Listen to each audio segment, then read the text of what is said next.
Hello, peace be on all. Assalamu alaikum. You're listening to Moel. So today I would like to discuss the divine covenant. Okay, why are we on this earth? Okay, what's the purpose?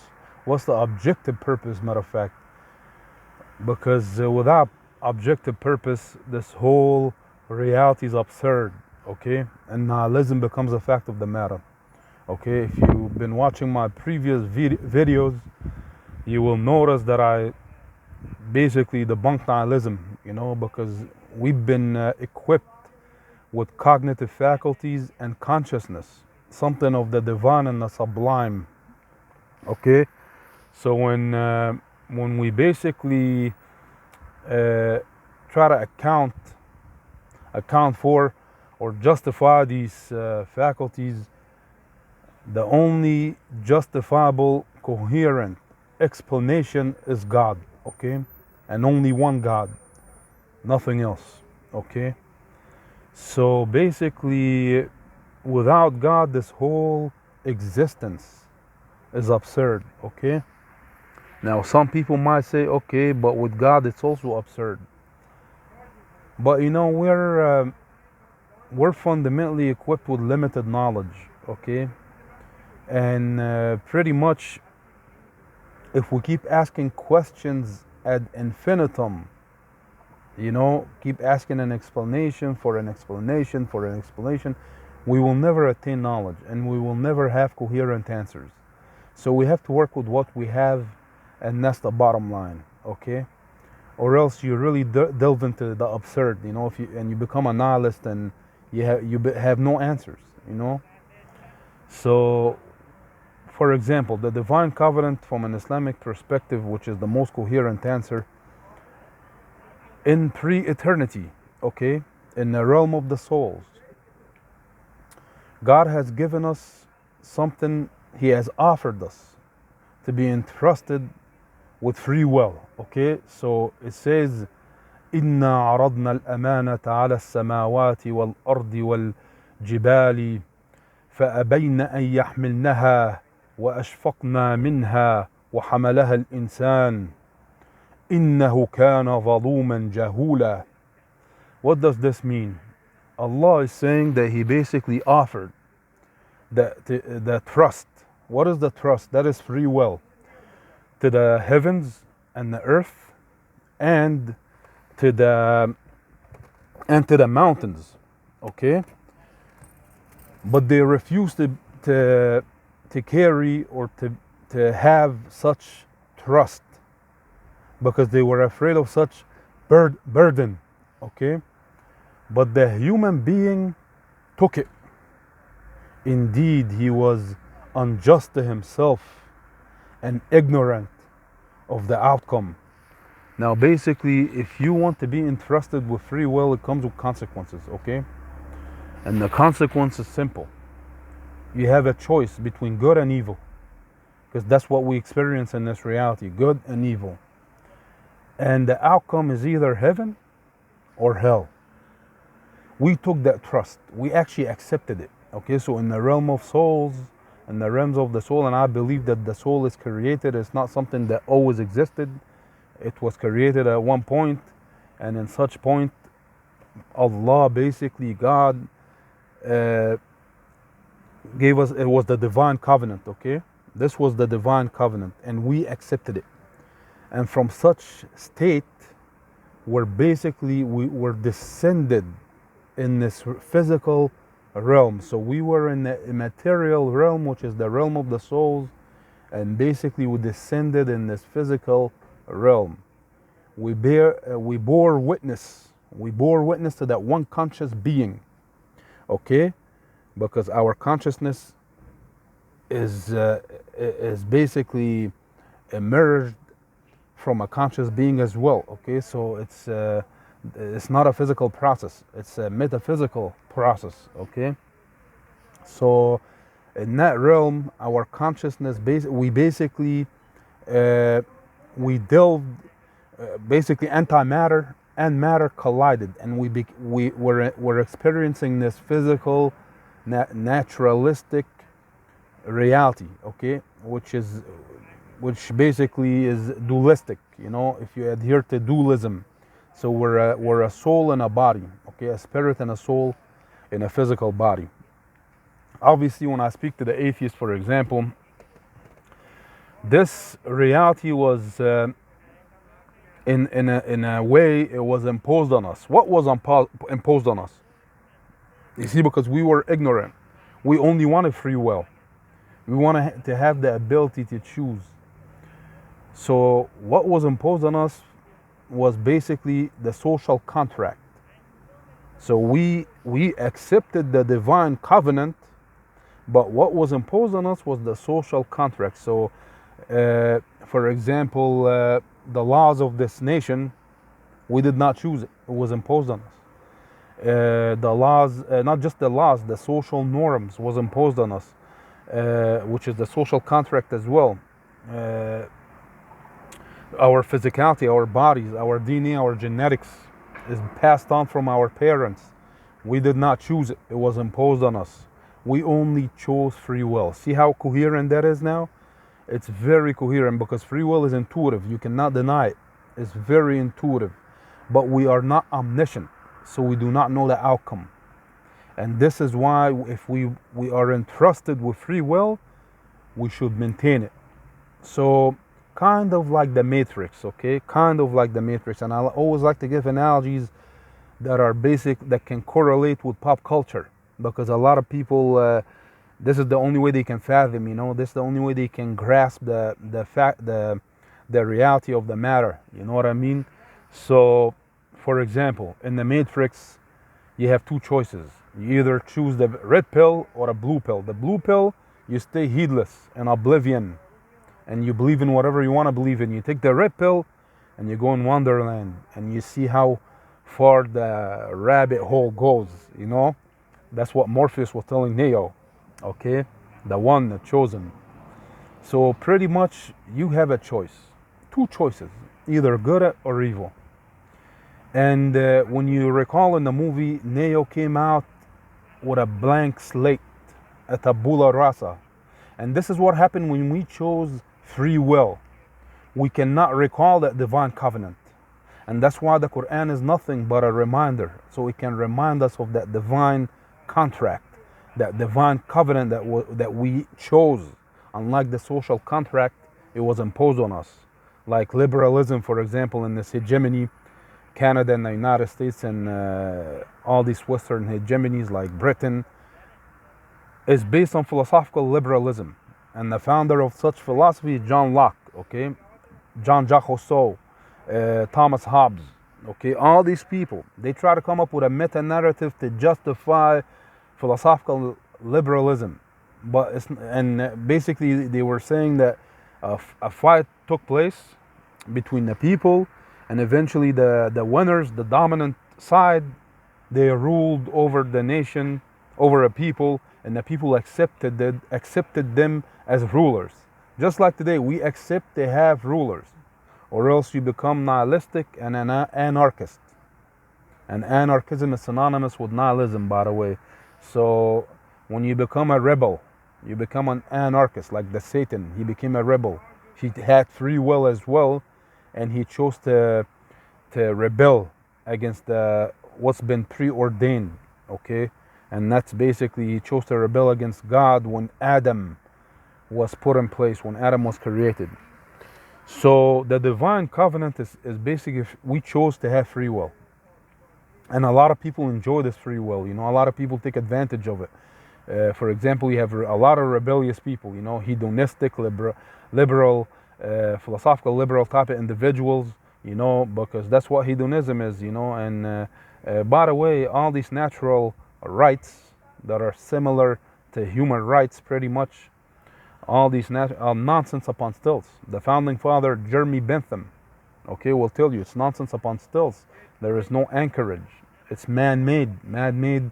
But when you look at the Quran, it's coherent. It gives us answers, okay? And the answer is simple. We chose to have this free will. And remember how I talked about, like the Neo, he came out with a tabula rasa, and he had to be, tubes had to be inserted in the back of his head so he can basically relearn all over again. That's what people need to do. They need to pick up the Quran. And the Quran, it says, for example, it says, okay, I forgot the verse, but it says that God basically he's the one who has brought you out of your mother's wombs and without any knowledge, okay?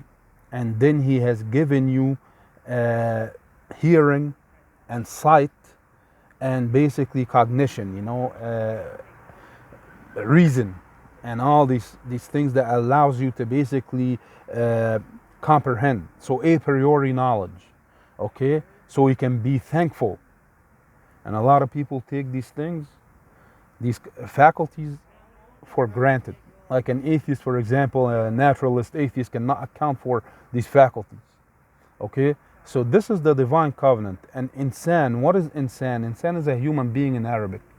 And insan is derived from nasayan. Nasayan means to forget. And remember how I talked about we came with a tabula rasa, a blank slate, so obviously we forgot the divine covenant. So we become distracted. And the fitra, the innate disposition, becomes clouded. When the innate disposition is clouded, so what ends up happening pretty much is that the human being forgets Allah. And some people forget Allah intentionally. Okay, so those who forget Him while being heedless, you know, or not on purpose, you know, not intentionally, they're forgiven, you know. But if someone is reminded, because the Quran is nothing but a reminder, you know, it says فَذَكِّرْ إِنَّمَا أَنْتَ مُذَكِّرٌ لَسْتَ عَلَيْهِمْ بِمُسَيْطِرٍ. It says the prophet was commanded, because you see, we need a prophet, we need someone to remind us. And that's why God chose a lot of people, a lot of prophets to come with revelations. So He tells the prophet, remind them, you are nothing but a person who reminds. You're not someone who's basically a wardener, or someone who's basically who imposes, you know. You're not someone to impose on them. Just remind them, that's it. And that's the duty and the job for a prophet and a messenger. He just comes and reminds people, you know. He comes with glad tidings and a warning. Remember I said the two pills, the blue pill and the red pill? That's what a messenger does. Comes with glad tidings and a warning. You pick the blue pill and be in heedless state, in oblivion, or you pick the red pill and you see how far the rabbit goes, you know, and you go to Wonderland, pretty much, which is heaven. It's something marvelous, you know what I mean? So anyways, so I'm trying to remember a verse. It says, والله جعل لكم والله أخرجكم من بنوت أمهاتكم لا تعلمون شيئا وجعل لكم السمع والأبصار والأفئدة لعلكم تشكرون.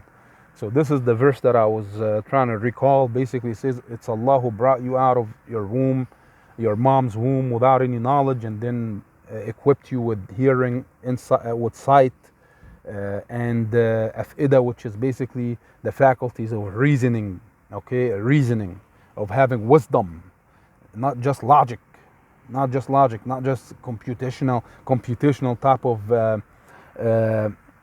you know, analysis and the systematic thinking. No, also wisdom, okay, and wisdom will tell you God exists, okay. So all these logicians, atheist logicians, trying to basically refute the kalam and all these arguments, wisdom tells you God exists, okay. It's not just naturalistic. There is something beyond nature, okay. And that's why we also believe in meta-entities, for example. And I met a lot of nihilists, by the way, nihilist atheists who believe in meta-entities.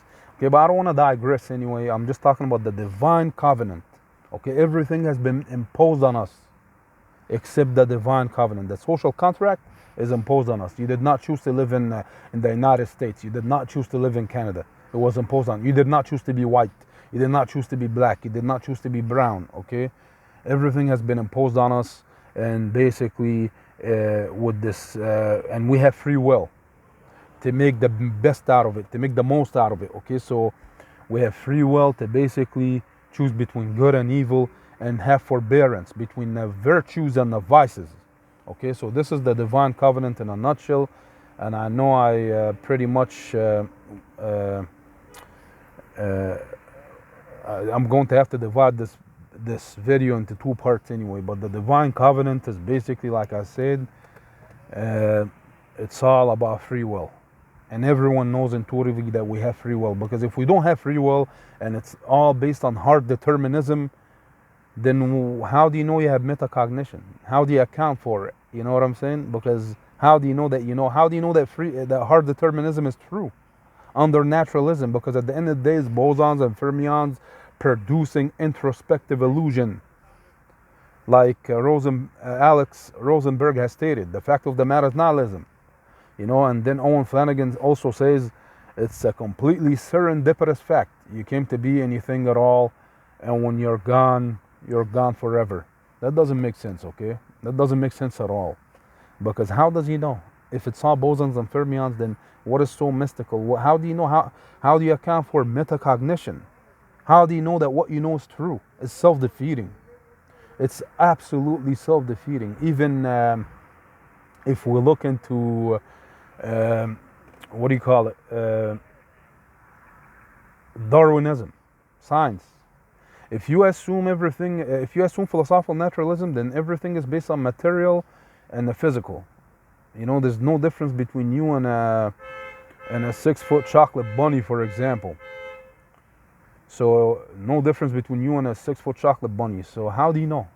How do you distinguish? How do you distinguish between what's true and what is false? You know what I mean? What is morality under naturalism? So it's exactly like I said in the last video. You have debased yourself in folly. It's foolishness. There's no wisdom in such thinking, in such worldviews. Okay, so all you can say is basically that that God exists, and we have to submit to that God. That's the only choice we have, really. If we have free will, that's the only choice. Or else take the blue pill and stay in an oblivion state. Okay, because this reality is not a joke. It's not serendipitous. Okay, nothing is random. Allah says, "Inna kulla shay'in khalaqnahu biqadar." So everything that we have created has been preordained, has been predetermined. You know what I mean? So everything is predetermined. Nothing is by chance or random. Okay? And the Muslim philosophers were the first to basically talk about predeterminism. I don't think the Greeks talked about it at all, because or the Christians. Matter of fact, it was the Muslims, because of that verse in the Quran. So we need to reflect, okay? We need to reflect and we need to ponder. Okay, so basically, I'll leave it at that. And like I said, human being, the term human, insan, comes from nasayan, okay, which means to forget. And the Quran is nothing but a reminder of that divine covenant that we took pre-eternity in the realm of the souls. Okay, and then antimatter and matter collided, and we became in this physical reality. Okay, so you need to reflect. This is a very coherent explanation, unlike the explanation where it says reincarnation and an eternal universe that is cyclical, basically, and we basically, depending on how we live, we become a cockroach or we become a white human being. It absolutely doesn't make sense. This is nihilism. Even if we try to reach a state of nirvana, okay, nirvana, which is like ecstasy, a state of ecstasy, like a higher state of consciousness. If we try to do that under such pantheistic worldviews like Hinduism or Buddhism, which is the universe, basically, there is no God. It's the universe that gave us cognition and cognitive faculties. It doesn't make sense at all. Okay, and how come a lot of the human beings keep multiplying? Okay, keep multiplying, and the population keeps exceeding. You know, our population is huge. I mean, if anything, we should be less. There should be less humans and more cockroaches, or more animals. You know what I mean? But it's the opposite. So it show when is cometh the soul. Whence cometh the soul? Where is the soul emanating from? The soul and cognition. The universe is giving it to us, or is it a divine being, a sublime divine being? Okay, so and I'll leave you at that. Okay, keep in mind that divine covenant makes a lot of sense. It's very coherent. Assalamu alaikum wa rahmatullahi wa barakatuh.